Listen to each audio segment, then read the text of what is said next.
J.K. Rowling, Harry Potter and the Sorcerer's Stone. Chapter 10, Halloween. Come on, run, run! Harry yelled at Hermione, trying to pull her towards the door, but she couldn't move. She was still flat against the wall, her mouth open with terror. The shouting and the echoes seemed to be driving the troll berserk. It roared again and started towards Ron, who was nearest and had no way to escape. Harry then did something that was both very brave and very stupid. He took a great running jump and managed to fasten his arms around the troll's neck from behind. The troll couldn't feel Harry hanging there, but even a troll will notice if you stick a long bit of wood up its nose, and Harry's wand had still been in his hand. When he jumped, it had gone straight up on the troll's nostrils. Howling in pain, the troll whistled and failed its club, with Harry clinging on for dear life. Any second the troll was going to rip him off to catch him a terrible blow with the club. Hermione had sunk to the floor in fright. Ron pulled out his own wand, not knowing what he was going to do as he heard himself cry the first tale that came into his mind. Wingardium Leviosa! The club flew suddenly out of the air, turned slowly over, and dropped with a slickering crack onto its owner's head. This is the troll.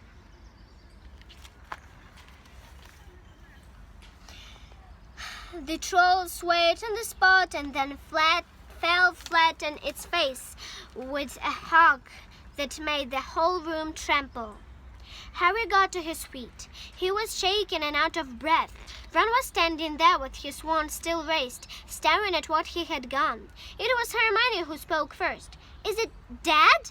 I don't think so, said Harry. I think it's just been knocked out. He bent down and pulled his wand out of the troll's nose. It was covered in what looked like lumpy grey glue. Ugh, troll budgies. He wiped it on the troll's trousers. A sudden slamming and the loud footsteps made the three of them look up. They hadn't realized what a racket they had been making, but of course, someone downstairs must have been heard the crashes and the troll's roars. A moment later, Professor McGonagall had come bursting into the room, closely followed by Snape, with Quirrell bringing up the tear. Quirrell took one look at the troll, let out a faint whimper, and sat quickly down in a toilet, clutching his heart. Snape bent over the troll. Professor McGonagall was looking at Ron and Harry. Harry had never seen her look so angry. Her lips were white. Hopes of winning 50 points for Gryffindor faded quickly from Harry's mind. What on earth were you thinking of? Said Professor McGonagall with cold fury in his voice. Harry looked at Ron, who was still standing with his wand in the air. You're lucky you weren't killed. Why aren't you in your dormitory? Snape gave Harry a swift, piercing look. Harry looked at the floor. He wished Ron would push his wand down. Then a small voice came out of the shadows. Please, Professor McGonagall, they were looking for me.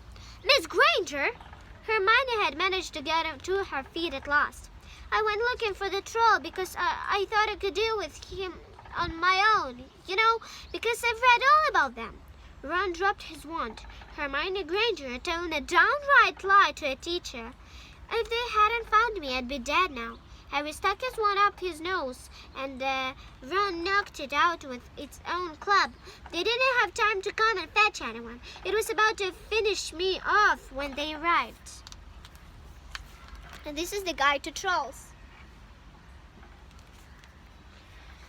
Forest troll.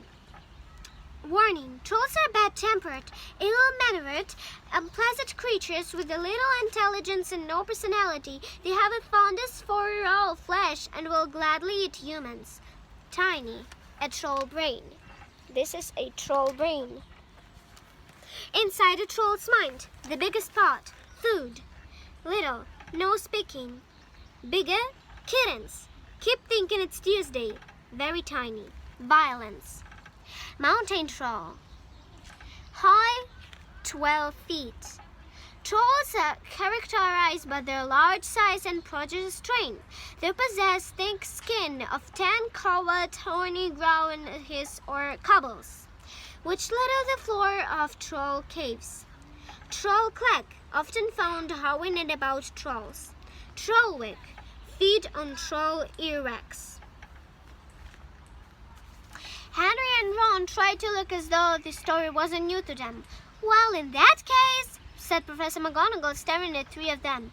Miss Granger, you foolish girl! How could you think of tracking a mountain troll on your own? Hermione hung her head. Harry was speechless. Hermione was the last person to do anything against the rules, and here she was, pretending she had to get them out of trouble. It was as if Snape had started hanging out sweets. Miss Granger, 5 points will be taken from Gryffindor for this, said Professor McGonagall. I'm very disappointed in you. If you're not hurt at all, you'd better get off to Gryffindor Tower. Students are finishing their feast in their houses. Hermione left.